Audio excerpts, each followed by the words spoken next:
Well, anti-war protests and arrests at colleges and universities are now sweeping the nation. Several people were taken into custody at Arizona State University now, while some schools are in the middle of negotiating with student protesters to try and dismantle the growing number of all those tent encampments. And the NYPD is now guarding the gates to Columbia University in New York, an extraordinary sight where those protests are now in their 10th day.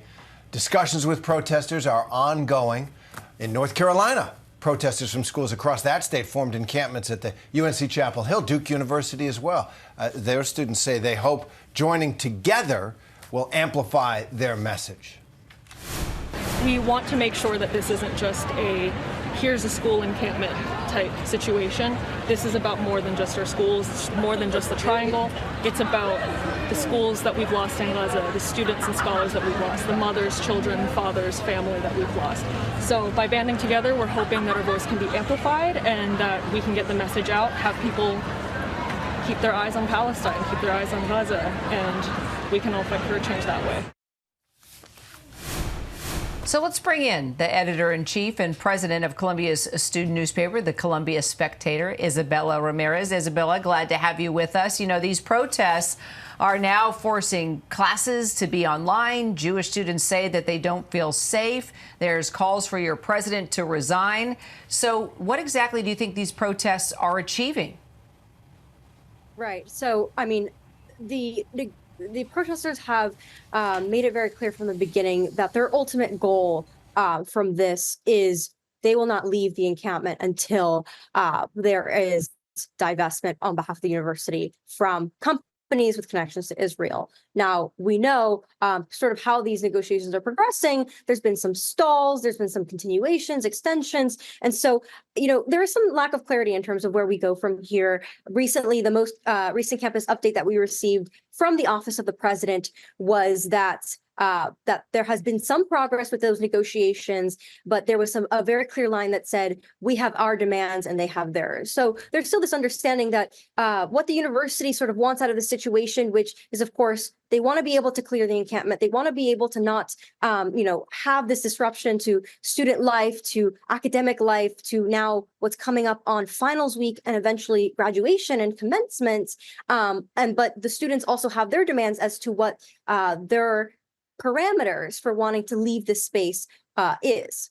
Isabel, let me ask you then, Isabel, you talk about the demands on behalf of these students to divest, but what exactly do they want the university to divest from? Let me start there.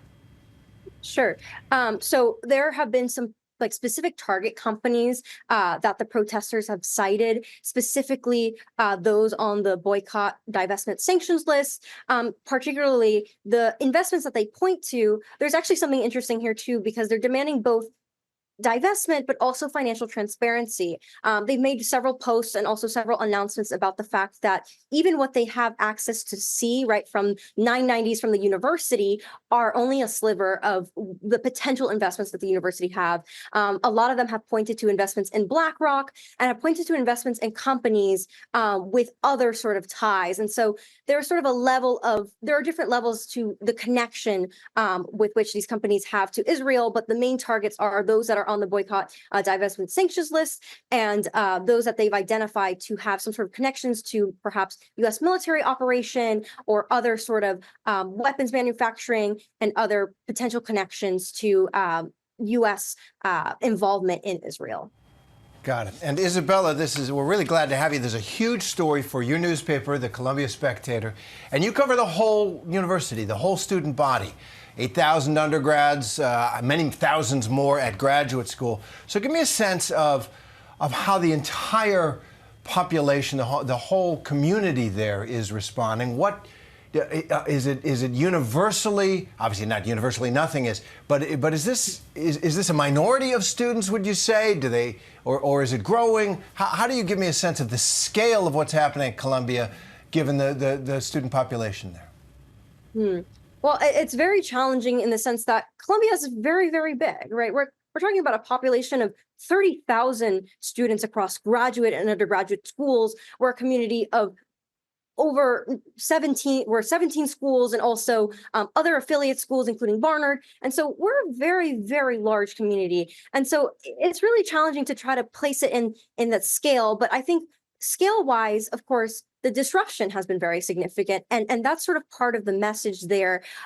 Different factions of the university believe different things about how we should be handling the encampment, how we should be handling the issue the encampment is attempting to address. But I do think that there is some sort of, perhaps not universal, but there is growing ideas of the fact that of sort of this student and faculty and administrative dichotomies. So students perhaps being pinned against the administration and faculty having some tension as well with the administration. And so what I mean by that is, although students may be coming from different angles as to why they have frustrations with some of the handling on behalf of the Office of the President or just senior administration of this issue, they might be coming from different ways as to why they're frustrated. But there is still kind of in a unified sense, a feeling that Columbia is not doing enough. Now, why is Columbia not doing enough? I think many people would answer that very differently. But that does seem to be a sense that is pretty widespread. And it has been, I think, very challenging to try for the administration to try to tackle, especially when that is a very significant part of our community, as well as the faculty who are also involved in this, whether they're in solidarity with the encampment or they're against it in some regards, or wherever they fall on that spectrum. There seems to be just a frustration of who makes up Columbia's community and what Columbia, perhaps the university senior administration, represents. That is very helpful. Thank you, Isabella. Now I'm going to ask the really hard question. And ask you, as a journalist, what do you say about the way that some people view what's going on as anti-Semitic or not sufficiently anti-Hamas? Do you see protests against Hamas? How do you report on that and deal with that? Yeah.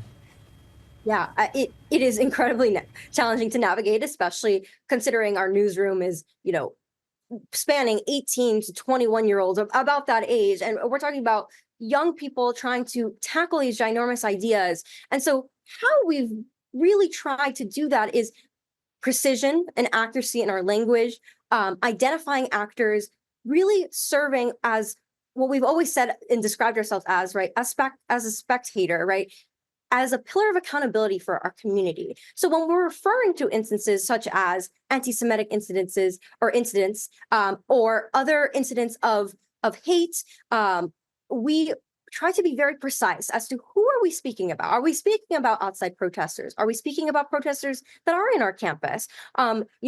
Who are these attacks being leveled against, right? I think all of those minute details are incredibly, incredibly important to capturing the picture and also avoiding overgeneralizations that sometimes we can have the temptations to make. Now, often when we're reporting on these incidents, we identify patterns, right? If we have a sufficient amount of information as to something is repeatedly happening, right, we're going to, as journalists, analyze that and see that as a pattern that is emerging from our community. And from that, we've, of course, been able to gauge there has been a rise of anti-Semitism since October 7th on Columbia's campus, but I'm sure across the nation and across universities across the nation.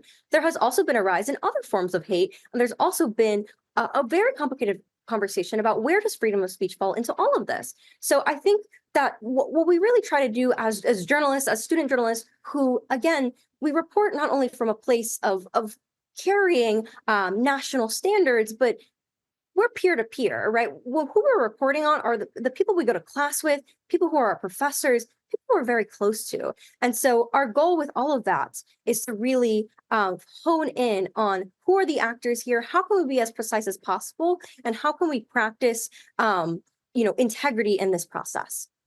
Isabella, I tell you, as we let you go, Terry and I are sitting here thinking, this is such a great conversation. Yeah. You have a 10-part series for your newspaper. You really do. You could go all the way back to the history of the Israel-Palestinian conflict, and you can work your way all the way up to right now, and just, the rise of hate and terrorism and all the different factions. And I mean, this is such a great conversation. And I'll tell you what, we're going to be looking for that 10-part series in your newspaper, and you're going to come back and you're going to tell us about it. And I just thank you very much. We really learned a lot from that.